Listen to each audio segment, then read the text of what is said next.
Hello friends, welcome back happy academy YouTube channel. आज का जो हमारा टॉपिक है वो सिंपलेक्स मेथड का जो हमारे पास स्पेशल केस है, ठीक है, वो हम डिस्कस करने जा रहे हैं। ठीक है, स्पेशल केस, ठीक है, सिंपलेक्स मेथड का जो हमारे पास स्पेशल केस है वो हम डिस्कस करने जा रहे हैं। जो केस हमारा टॉपिक है वो है अनबाउंडेड सॉल्यूशन।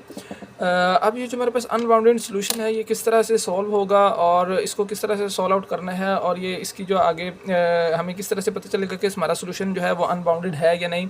तो उसके लिए मैं आपको कुछ टर्म्स बताना चाहता हूँ। वो फर्स्ट टर्म जो है वो है अनबाउंडेड फिजिबल रीजन। ठीक है, इसमें दो तरह के हमारे पास जो पॉसिबिलिटीज़ आएंगी। अगर हमारा जो फिजिबल रीजन होगा वो भी अनबाउंडेड होगा और साथ हमारा जो ऑप्टिमल सॉल्यूशन होगा वो भी अनबाउंडेड होगा। सेकंड नंबर पे जो हमारा फिजिबल रीजन है वो तो अनबाउंडेड होगा, लेकिन जो हमारा ऑप्टिमल सॉल्यूशन होगा वो बाउंडेड आ जाएगा। ठीक है, ये दोनों कंडीशन जब होंगी, ठीक है, ऐसा भी हो सकता है कि दोनों फिजिबल रीजन, ठीक है, और जो ऑप्टिमल सॉल्यूशन है दोनों ही अनबाउंडेड हो, और ऐसा भी हो सकता है कि फिजिबल रीजन या ऑप्टिमल सॉल्यूशन एक अनबाउंडेड हो और दूसरा बाउंडेड हो। ठीक है, तो हम आते हैं हम अपने क्वेश्चन की तरफ। जो हमारा क्वेश्चन है वो मैक्सिमाइज का क्वेश्चन है। ठीक है, क्वेश्चन है z is equal to 2x1 plus x2। ठीक है, सब्जेक्ट जो है हमारे पास x1 minus x2 less than equal to 10। ठीक है, 2x1 minus x2 less than equal to 40, और x1 और x2 ये है ग्रेटर देन 0। ये हमारे पास इसकी जो है इक्वेशंस की जो स्पेक्स हैं। ठीक है, अब ये जो हमारे पास कंडीशन है, टेस्ट है, सब्जेक्ट है, क्वेश्चन है, इसको हम सबसे पहले हम जो है वो कन्वर्ट करेंगे स्टैंडर्ड फॉर्म में। ठीक है, जो क्वेश्चन को कन्वर्ट करेंगे स्टैंडर्ड फॉर्म में तो इसके अंदर स्लैक या सरप्लस वेरिएबल ऐड होंगे। ठीक है, स्लैक या सरप्लस वेरिएबल, स्लैक वेरिएबल कब ऐड होगा? जब हमारे पास लेस देन का साइन होगा तो स्लैक वेरिएबल ऐड होगा। जब हमारे पास ग्रेटर देन का साइन होगा सरप्लस वेरिएबल ऐड होगा। ठीक है, ये हमारे पास इसकी दो स्पेसिफिकेशन है। ठीक है, दो पॉइंट्स हैं जो आपने नोट कर लेने हैं। ठीक है, इसमें हमारे पास जो क्वेश्चन है वो है दोनों ही जो साइंस हैं वो लेस देन के हैं, तो हम स्लैक वेरिएबल को ऐड करेंगे। ठीक है, इस इक्वेशन के अंदर, और इसको स्टैंडर्ड फॉर्म में कन्वर्ट करेंगे। ठीक है, ये मैक्सिमाइज की जो हमारे पास इक्वेशन है z is equal to 2x1 plus 2x2। ठीक है, इसको हम जो है वो कन्वर्ट करते हैं सबसे पहले स्टैंडर्ड फॉर्म के अंदर। तो जो हमारे पास इक्वेशन बनेगी वो बनेगी x1 माइनस x2। ठीक है, ये हमारे पास जो 10 है ये ग्रेटर है इस इक्वेशन से, तो इसके अंदर स्लैक वेरिएबल ऐड होता है। ठीक है, प्लस s1, ठीक है, इज इक्वल टू 10। ठीक है, अब जो हमारे पास सेकंड इक्वेशन है वो है 2x1 माइनस x2, ठीक है, plus s2 is equal to 40। ठीक है, ये हमारी जो इक्वेशन थी वो स्टैंडर्ड फॉर्म में कन्वर्ट हो गई। ठीक है, आगे हम इसकी ये जो है स्पेक्स वो लिख लेते हैं। ठीक है, ये जो हमारी कंडीशंस हैं कि x1 और x2 ये जो ग्रेटर देन 0 हैं। ठीक है, अब जो हमारे पास जो क्वेश्चन है ये स्टैंडर्ड फॉर्म में कन्वर्ट हो चुका है। ठीक है, अब हमने जो स्लैक और सरप्लस वेरिएबल, ठीक है, इनको लिया था। ठीक है, ये भी हम लिख लेंगे इस यहाँ पे s1 और s2 ये भी ग्रेटर देन 0 के होंगे। s1 s2 और ये जो हमारे पास x की वैल्यूज़ हैं ये दोनों ही ग्रेटर देन 0 के होंगे। ठीक है, अब हमारे पास जो है इनिशियल बेसिक फिजिबल जो सॉल्यूशन होगा वो क्या होगा? ठीक है, इनिशियल बेसिक फिजिबल सॉल्यूशन के अंदर हमारे पास जो x1, ठीक है, और x2 की वैल्यू होगी वो 0 होगी। ठीक है, और s1 और इक्वल टू s1 की जो वैल्यू होगी वो 10 आ जाएगी। ठीक है, और s2 की जो वैल्यू है वो है 40। ठीक है, जो हमारे पास इनिशियल बेसिक फिजिबल सॉल्यूशन होगा। तो अब ये जो हमारे पास क्वेश्चन है, ठीक है, इसके अंदर हम अपनी जो है ज़ीरो जो है उसको डिस्कस करेंगे कि हमारी जो ज़ीरो है वो किस तरह से इसके अंदर होगी। ठीक है, ज़ीरो को लिखेंगे अब हम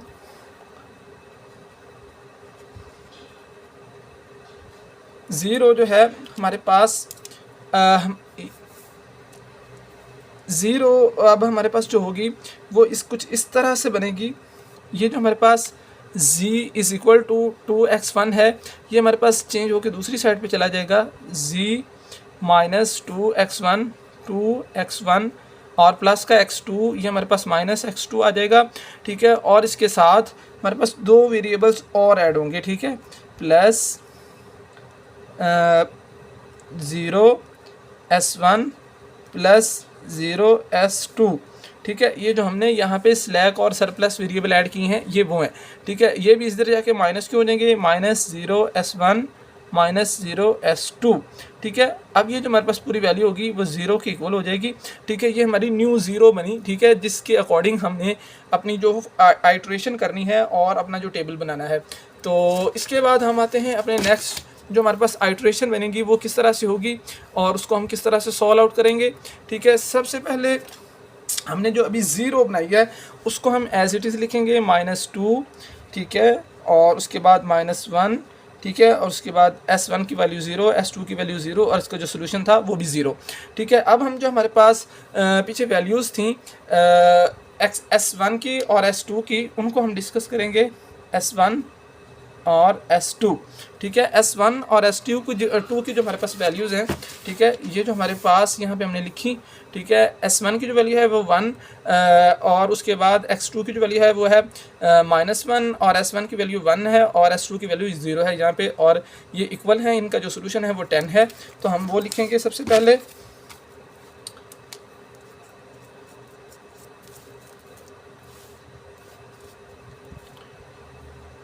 1 -1 1 0 और इसका जो सोल्यूशन है वो है 10, ठीक है। और s2 की जो हमारे पास वैल्यू थी वो हम देखते हैं 2 -1 और s1 की जगह पे 0 और s2 की जगह पे 1 और 40, ठीक है।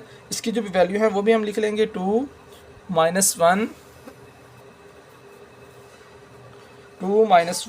0 1 और इसका जो सोल्यूशन है वो है 40, ठीक है। अब ये जो हमारे पास जो है सबसे पहले जो फर्स्ट ज़ीरो आइट्रेशन बनी है जिसके अंदर हमने कुछ भी नहीं किया, जस्ट जो हमारे थे वैल्यूज़ वो हमने लिखी, ठीक है। अब सबसे पहले हम देखेंगे जो हमारा फंक्शन है ये है मैक्सिमाइज़ का फंक्शन, ठीक है। तो इसके अंदर हमारे पास जो ज़ीरो के अंदर बेसिक वेरिएबल की वैल्यूज़ होंगी, ठीक है, वो हमारे पास या तो नॉन नेगेटिव होनी चाहिए, ठीक है, या ज़ीरो हो या ज़ीरो से ऑनवर्ड हो, पॉजिटिव हो, लेकिन ये यहाँ पे हमारे पास दो वैल्यूज़ जो हैं वो आ रही हैं नेगेटिव में। तो इसमें अब हम जो सिलेक्ट करेंगे अपनी पिवट रो, ठीक है,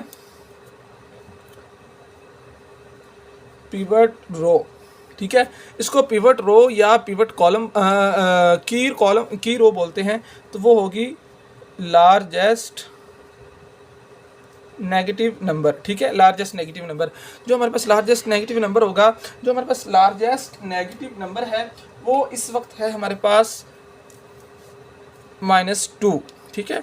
-2 को हम सिलेक्ट करेंगे, ये जो हमारे पास कॉलम था, ठीक है, कॉलम यहाँ पे कॉलम आएगा, ठीक है, पिवट कॉलम जो था वो हमारे पास सिलेक्ट हो गया, ठीक है। अब हमारी बारी है जो है हमने पिवट रो सिलेक्ट करनी है।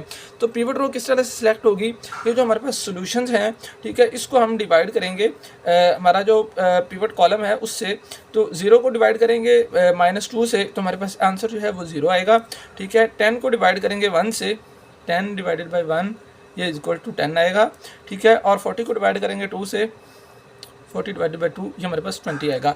अब ये जो हमारे पास यहाँ पे स्मॉलेस्ट पॉजिटिव नंबर आएगा वो हमारे पास होगा रेशो, ठीक है, स्मॉलेस्ट पॉजिटिव नंबर वो हमारे पास रेशो होगी, और वो स्मॉलेस्ट जो रेशो आएगी, स्मॉलेस्ट पॉजिटिव नंबर रेशो के अंदर जो आएगा वो हमारे पास होगा पिवट रो, ठीक है। अब ये जो हमारे पास स्मॉलेस्ट पॉजिटिव नंबर है वो है 10, तो इसको हम पिवट रो सिलेक्ट करेंगे, ठीक है। अब हमने इसको as a pivot row select किया, ठीक है। अब इसके अंदर ये जो हमारा कॉमन पार्ट था ये हमारे पास की एलिमेंट या पिवट एलिमेंट, ठीक है, पिवट नंबर जिसे भी हम बोलते हैं, ये आ गया, ठीक है। अब हमारे पास करना क्या होता है कि हमने पिवट नंबर को 1 के इक्वल करना होता है और उस कॉलम के अंदर बाकी वैल्यूज़ को 0 करना होता है। तो इसके अंदर ऑलरेडी जो हमारे पास पिवट नंबर है वो 1 है, ठीक है। तो इसके अंदर ये होता है कि जो हमारे पास पिवट कॉलम होता है ये एंटरिंग वेरिएबल बन जाता है, एंटरिंग और ये लीविंग। अब जो हमारी नेक्स्ट आइट्रेशन बनेगी उसके अंदर ये x1 जो है ये s1 की जगह पे आ जाएगा, ठीक है। अब हम अपने आते हैं नेक्स्ट आइट्रेशन पे, ठीक है। नेक्स्ट आइट्रेशन के अंदर हम सबसे पहले 0 लिखेंगे, ठीक है, 0।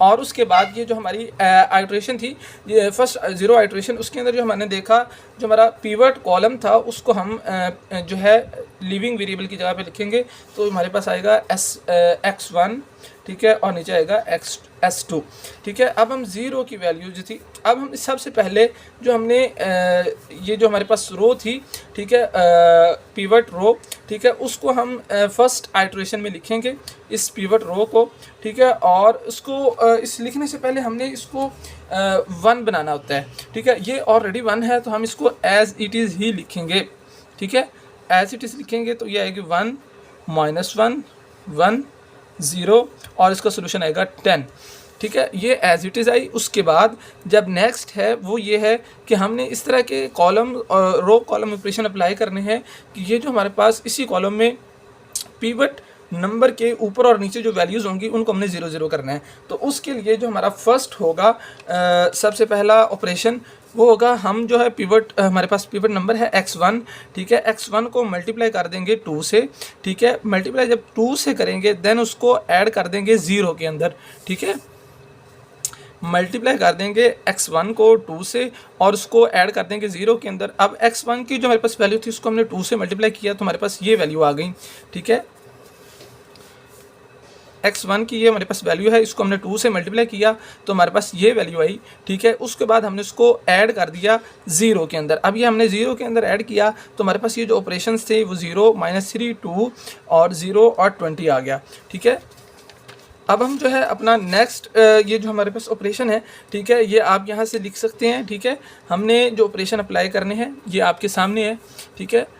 इस ऑपरेशंस के बाद हमने हमारे पास जो थी हमने किया R1 multiply x1/2 then add 0, ठीक है। ये इसके अंदर हमारे पास ऑपरेशन अप्लाई हुआ, ठीक है। तो इसकी जो हमारे पास वैल्यूज़ आई वही थी 0 3 -3 2 0 20, ठीक है। इसको हमने एज इट इज़ लिखा 0, ठीक है, -3, ठीक है। और उसके बाद हमारे पास जो वैल्यू है वह है 2 और उसके बाद हमारे पास वैल्यू है वह 0 और जो हमारे पास सोल्यूशन आया वह है 20। अब जो है नेक्स्ट नीचे वाली ये हमारे पास 0 हो गई, ठीक है। अब हमने ये जो नीचे वाली रो थी इसको भी हमने ये 2 की जहाँ पे इस तरह का ऑपरेशन अप्लाई करना है कि यहाँ पे भी 0 हो जाए, ठीक है। उसके लिए जो हमारा सेकंड ऑपरेशन है वो है हमने मल्टीप्लाई करना है x1 को -2 से देन ऐड कर देना है, ठीक है, s1 को इसके अंदर, ठीक है। जब हम -2 से मल्टीप्लाई करेंगे तो हमारी जो x1 की वैल्यू है वो ये आएगी -2 2 -2 0 -20। जब हम उसको ऐड करेंगे s2 को उसके अंदर, ठीक है, s2 को इसके अंदर जब ऐड करेंगे तो हमारे पास जो वैल्यू आएगी वो हमारे पास कुछ यूँ आएगी 0 1, ठीक है। इसको हम साथ लिखेंगे 0 1, ठीक है, -2 और उसके बाद 1, ठीक है, और हमारे पास सोल्यूशन में आएगा 20, ठीक है। अब ये हमारे पास वैल्यूज़ आ गई। अब हम फिर अगेन से देखेंगे कि ये जो हमारा ऑप्टिमल टेस्ट है ये पास है या नहीं। तो ऑप्टिमल टेस्ट पास तब होगा जब हमारे पास ये जो बेसिक वेरिएबल हैं, ठीक है, उनकी जो वैल्यूज़ होगी वो नॉन नेगेटिव हो जाएं, क्योंकि ये मैक्सिमम का सोल्यूशन है तो इसमें एक वैल्यू अभी भी नेगेटिव है। तो अगेन से हम जो है हमारा एक जो है पिवट कॉलम सेलेक्ट करेंगे जो ये होगा लार्जेस्ट नेगेटिव नंबर, ठीक है। अब हमने फाइंड करनी है रेशो।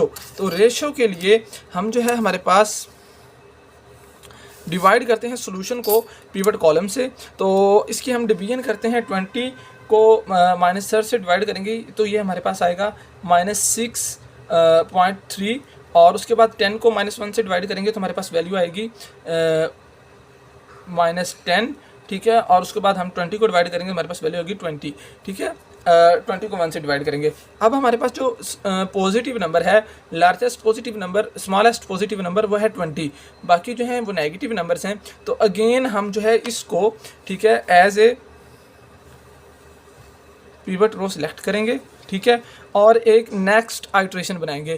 अब हम आते हैं अपनी सेकंड आइट्रेशन के अंदर। तो सबसे पहले हम देखेंगे कि हमारी ये जो पिवट ये अब हमारा एंटरिंग वेरिएबल है और ये हमारा लीविंग है, ठीक है, ये हमारा लिविंग है और ये हमारा एंटरिंग है। तो अब हमने x2 की जगह पे s2 की जगह पे x2 को लिखना है। ठीक है, नेक्स्ट जो है हमारा काम वो हमने देखना है कि जो हमारा पिवट नंबर है वो 1 है या नहीं। जिसमें ऑलरेडी पिवट नंबर 1 है, अगर 1 ना होता तो हम इसको किसी भी नंबर से डिवाइड, मल्टीप्लाई या सब्ट्रैक्ट करके इसको 1 बनाते। ठीक है, अब ये ऑलरेडी 1 है तो इसको हम एज इट इज़ ही नेक्स्ट आइट्रेशन में लिखेंगे। चलिए आते हैं नेक्स्ट आइट्रेशन में, जिसमें सबसे पहले आएगी 0। ठीक है, उसके बाद x1 और ये जो हमारा एंटरिंग वेरिएबल था x2। ठीक है, अब हम अपनी वैल्यूज़ जो हैं वो लिखते हैं। ठीक है, x2 की जो वैल्यूज़ हैं वो एज इट इज़ ही लिखी जाएंगी, क्योंकि इसके अंदर जो हमारा पिवट नंबर है वो ऑलरेडी 1 है। ठीक है, इसको हमने एज इट इज़ लिखा 0 1 -2 1 सोल्यूशन में 20। ठीक है, अब हमने ऐसे ऑपरेशन परफॉर्म करने हैं जैसे हमने लास्ट आइट्रेशन में किए थे, फर्स्ट आइट्रेशन में। ठीक है, तो ये जो हमारे पास इसी कॉलम के अंदर, ठीक है, पिवट कॉलम के अंदर जो हमारे पास वैल्यूज़ होंगी उनको हमने 0 0 करना है। ठीक है, -3 को भी 0 करना है और 1 को भी 0 करना है। तो इनके लिए जो हमारे पास ऑपरेशन होगा वो हम अप्लाई करेंगे सबसे पहले। ठीक है, तो हम x1 जो है, ठीक है, हमारे पास, ठीक है, x2 को हम मल्टीप्लाई या डिवाइड करेंगे इस तरह से कि जो हमारे पास जो वैल्यूज़ होंगी, ठीक है, वो जो है वो ये वाली 1 1 हो जाए, 0 0 हो जाए। ठीक है, पिवट कॉलम के जो हमारे पास अपवर्ड या डाउनवर्ड होंगी। तो इसके बाद जो हमारी जो हमारा ऑपरेशन है, रो और कॉलम ऑपरेशन अप्लाई करने के बाद जो हमारे पास वैल्यू आएगी वो आएगी 0 0 -4 3 और ये आ जाएगा 80। ठीक है, और ये 1 0 -1 1 30। ये जिस तरह हमने लास्ट आइट्रेशन में, ये वाली लास्ट आइट्रेशन में हमने किया था। ठीक है, इस तरह से हमने ऑपरेशन अप्लाई करने हैं। ठीक है, और ये जो है हमारा इसको हमने सॉल्व आउट करके देखना है। ठीक है, अब हमारे पास जो नेक्स्ट है वो ये है कि अब हमारे पास ये जो हमारे बेसिक वेरिएबल की जो वैल्यू है वो 0 0 आ गई। ठीक है, बेसिक जी रो के अंदर जो हमारे बेसिक वेरिएबल हैं उनकी जो वैल्यू है वो 0 0 है। तो हमारा ऑप्टिमल जो टेस्ट है ये पास हो जाएगा। ठीक है, अब हम देखना है कि जो ऑप्टिमल सोल्यूशन है, ठीक है, वो बाउंडेड है या अनबाउंडेड है। ठीक है, तो वो किस तरह से पता चलेगा। अब हमारे पास ये जो सोल्यूशंस हैं, ठीक है, अब हमारे पास अगर हम इनके इस रो के अंदर अगर हम सिलेक्ट करते हैं हमारी पिवट कॉलम, तो वो ये सिलेक्ट होगा। ठीक है, पिवट कॉलम अगर इसको सिलेक्ट किया जाता है तो जब हम इसकी रेशो निकालेंगे, ठीक है, तो वो सारी नेगेटिव में आ जाएगी। ठीक है, 80 को जब हम 4 से डिवाइड करेंगे तो ये हमारी नेगेटिव में आएगी। ठीक है, 30 को जब 1 से डिवाइड करेंगे ये भी नेगेटिव में आएगी, और 20 को जब 2 से डिवाइड करेंगे तो ये भी वैल्यू नेगेटिव में आएगी। ठीक है, जब हमारी यहाँ पे जो वैल्यूज़ हैं ये नेगेटिव में आ रही हों, ठीक है, और ये जो हमारी 0 का जो सोल्यूशन हो, ठीक है, ये भी ग्रेटर देन 0 ना हो। ठीक है, ग्रेटर देन 0, ठीक है, ये भी हमारा ग्रेटर देन 0 ना हो, तो तब जो हमारा सोल्यूशन होगा वो हमारे पास हो जाएगा अनबाउंडेड।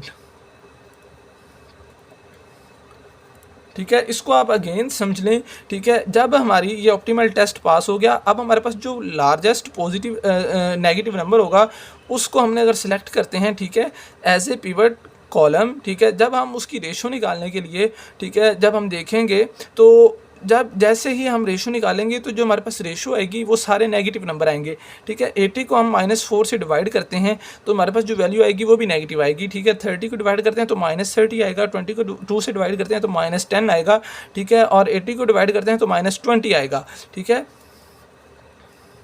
-20 -30, ठीक है, और -10। ठीक है, ये हमारे पास जो वैल्यूज़ हैं ये नेगेटिव हैं। जब हमारे पास रेशो में वैल्यूज़ नेगेटिव आएँ, ठीक है, और जो हमारे पास 0 का जो सोल्यूशन होगा वो जो वो ग्रेटर देन 0 होना चाहिए। ठीक है, 0 के अंदर हमने अपनी वैल्यूज़ पिछली वैल्यूज़ के अंदर देखा तो वो उसका जो हमारे पास सोल्यूशन है वो ग्रेटर देन 0 होता है। x1 x2 s1 s2 का जो सोल्यूशन है वो ग्रेटर देन 0 होता है। ये देखें आप, ठीक है, ग्रेटर देन 0। ठीक है, लेकिन यहाँ पे ये जो है लेस देन 0 है। ठीक है, नेगेटिव में आ रहा है। तो जब ऐसी कंडीशन आ जाएगी तो हमारा जो ऑप्टिमल सोल्यूशन होगा वो अनबाउंडेड होगा। ठीक है, ऑप्टिमल सोल्यूशन यहाँ तक अनबाउंडेड हुआ। तो अब हमने देखना ये है कि हमारा जो फिजिबल रीजन है वो बाउंडेड है या अनबाउंडेड है। तो फिजिबल रीजन को देखने के लिए हम जो है आते हैं अपने ग्राफ की तरफ। तो उसके लिए हम ग्राफ का यूज़ करते हैं, क्योंकि जो ग्राफ है उसके अंदर ही हम फिजिबल रीजन का अंदाज़ा लगा सकते हैं कि किस तरह जो हमारा फिजिबल रीजन है वो बाउंडेड है या अनबाउंडेड है। तो हमारे पास ये जो हमारी क्वेश्चन था, क्वेश्चन को हमने एज इट इज़ लिखा, ठीक है, ये हमारे पास क्वेश्चन है, इसको हमने एज इट इज़ लिखा। अब हमारे पास ये जो वैल्यूज़ हैं, ठीक है, इसके अंदर से हम वैल्यूज़ निकालेंगे x1 की, x2 की, और तो हम अपना जो है उसको ग्राफ के अंदर पुट करेंगे तो देखेंगे कि हमारा जो फिजिबल रीजन है वो बाउंडेड है या अनबाउंडेड है, ठीक है। ये इसका सेकंड पार्ट है, तो इसको भी आपने ध्यान से गौर से देखना है।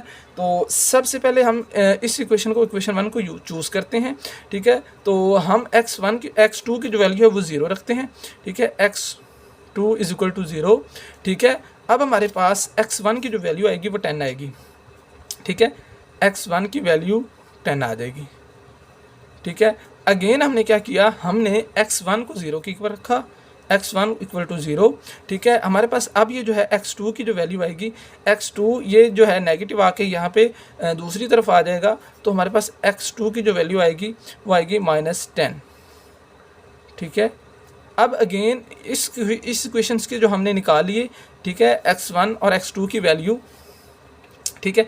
अब हम आते हैं इस इक्वेशन को यूज़ करते हैं सेकंड इक्वेशन को, ठीक है। सेकंड इक्वेशन को जब हम यूज़ करेंगे तो हम x2 को सबसे पहले 0 के ऊपर रखेंगे, x2 इज इक्वल टू 0, तो हमारे पास 2x1 इज इक्वल टू 40, ठीक है, और x1 जो हमारे पास आएगा 40 डिवाइडेड बाय 2, और x1 की जो हमारे पास वैल्यू आएगी वो आएगी 20, ठीक है। x1 की जो हमारे पास वैल्यू है वो है 20। अगेन जो है हम x1 को जो है वो 0 के इक्वल रखेंगे, तो हमारे पास जो है x1 0 के इक्वल हुआ, तो हमारे पास जो वैल्यू आई वो आई -x2 इज इक्वल टू 40, ठीक है, x2 इज इक्वल टू -40, ठीक है। ये हमारे पास वैल्यूज़ आ गई। अब इन वैल्यूज़ को यूज़ करते हुए हम अपना ग्राफ बनाएंगे। सबसे पहले हम इसको अब हमने अपना ग्राफ की तरफ आते हैं, ठीक है। ये हमने ग्राफ बना लिया जिसके अंदर हमने 10, 20, 30, 40 की जो है वो हमने निशान लगा लिए, ठीक है। तो हमने इनको मार्क कर लिया कि ये 10, 20, 30, 40 तक वैल्यूज़ हैं, ठीक है।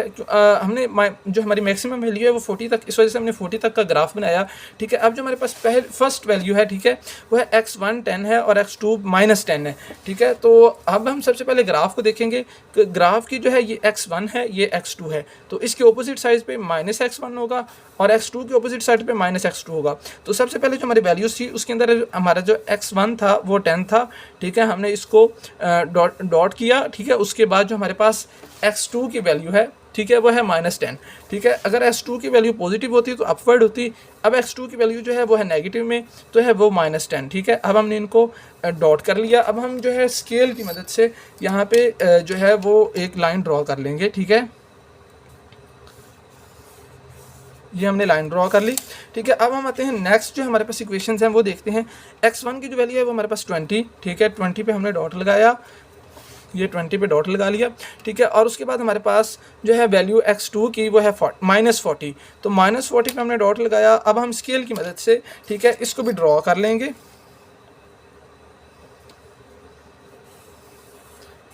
अब हमने इसको ड्रॉ कर लिया, ठीक है। अब हमने ये देखना है कि ये जो हमारे पास वैल्यूज़ हैं, ठीक है, ये इनका जो सॉल्यूशंस है वो किस तरफ है, ठीक है। ये हमारे पास वैल्यू है वो है ग्रेटर देन 10 है, और ये भी दोनों वैल्यूज़ ग्रेटर हैं, ठीक है। तो इनका जो सॉल्यूशन आएगा वो हमारा टूवर्ड्स ओरिजिन आएगा, ठीक है, इस तरफ दोनों जो हमारे पास लाइन आएंगी, ठीक है, इनका जो सॉल्यूशन होगा टूवर्ड्स ओरिजिन होगा, ठीक है।